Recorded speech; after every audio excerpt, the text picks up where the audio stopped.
For fifth class in English, we have read about Mother Teresa till here. Now we are going forward. Mother Teresa was born to Albanian parents in Skopje in erstwhile Yugoslavia and now in Albania on 29th August 1910. Mother Teresa का जन्म Albanian माता पिता के यहाँ स्कॉपजी में हुआ, जो उस समय यूगोस्लाविया का हिस्सा था लेकिन आज अल्बेनिया में है। उनका जन्म कब हुआ था? 29 अगस्त 1910 को। She completed her basic education at her birth place. उन्होंने अपने जन्म स्थान पर ही अपनी आरंभिक पढ़ाई की। She went to Ireland at the young age of 18 years. वो 18 साल की छोटी उम्र में ही आयरलैंड चली गई। She took well there. उन्होंने वहाँ के आवरण को अपना लिया।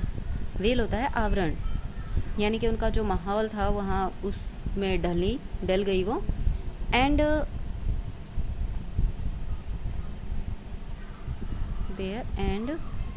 Then entered the congregation of Loreto.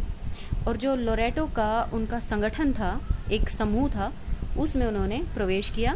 6 weeks letter, 6 हफ्ते के बाद, she sailed to India for teaching in the schools of the congregation. उस संगठन से रिलेटेड जो स्कूल थे वो 6 हफ्ते के बाद वहाँ उनमें पढ़ाने के लिए लौट आई। She taught geography at Saint Mary's High School in Kolkata. Calcutta के सेंट मैरीज हाई स्कूल में उन्होंने भूगोल का अध्ययन करवाया। She was also the principal of the school for some time. उस स्कूल की वो कुछ समय के लिए प्रिंसिपल भी बनी, यानी कि जो प्राचार्य थी। She took her first vows in Darjeeling on 24 May 1930 and took her vows on 24 May 1937 in the Loreto School। अब जहाँ जिस स्कूल में उनकी जर्नी थी उनके बारे में बता रहे हैं। मैं आपको छोटे पार्ट्स में डिवाइड करके बताती हूँ। She took her first vows in Darjeeling. उन्होंने अपनी जो पहली पद की शपथ थी वो दार्जिलिंग में 24 मई 1931 को ली। And took her final vows on 24 May 1937। और अपनी जो आखिरी शपथ थी वो 24 मई 1937 को ली इन द लोरेटो स्कूल, जब वो लोरेटो स्कूल में थी।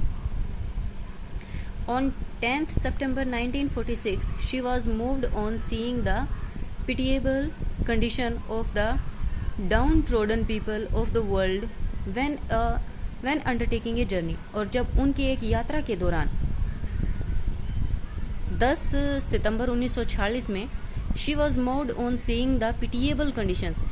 वो मूव्ड ऑन होता है एक तरह से अपना रास्ता बदल लेना या फिर किसी दूसरी तरफ ध्यान चला जाना।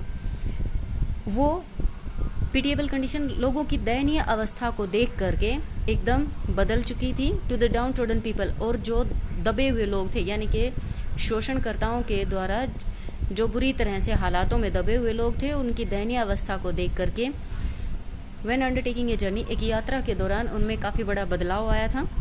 She decided to serve mankind. उन्होंने उस समय मानवता की सेवा या लोगों की सेवा करने का निश्चय कर लिया।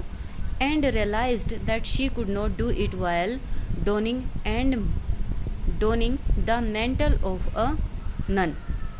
और उन्हें इस बात का एहसास भी हुआ कि वो ऐसा तब तक नहीं कर पाएंगी जब तक कि वो एक नन का वेश धारण नहीं कर लेती या एक नन अपने आप को एक नन नहीं बना लेती। नन बताना चाहूँगी आपको, नन क्या होता है? जैसे कि सन्यासीन होती हैं, वो जिंदगी भर सिर्फ लोगों की सेवा में अपना जीवन गुजार देती हैं, एक सन्यासी का जीवन जीती हैं, ना शादी करती हैं, ना ही उनका कोई घर होता है। वो पूरे संसार के लोगों को अपने परिवार के सदस्य मानती हैं। आज के लिए इतना ही, बाकी कल पढ़ेंगे।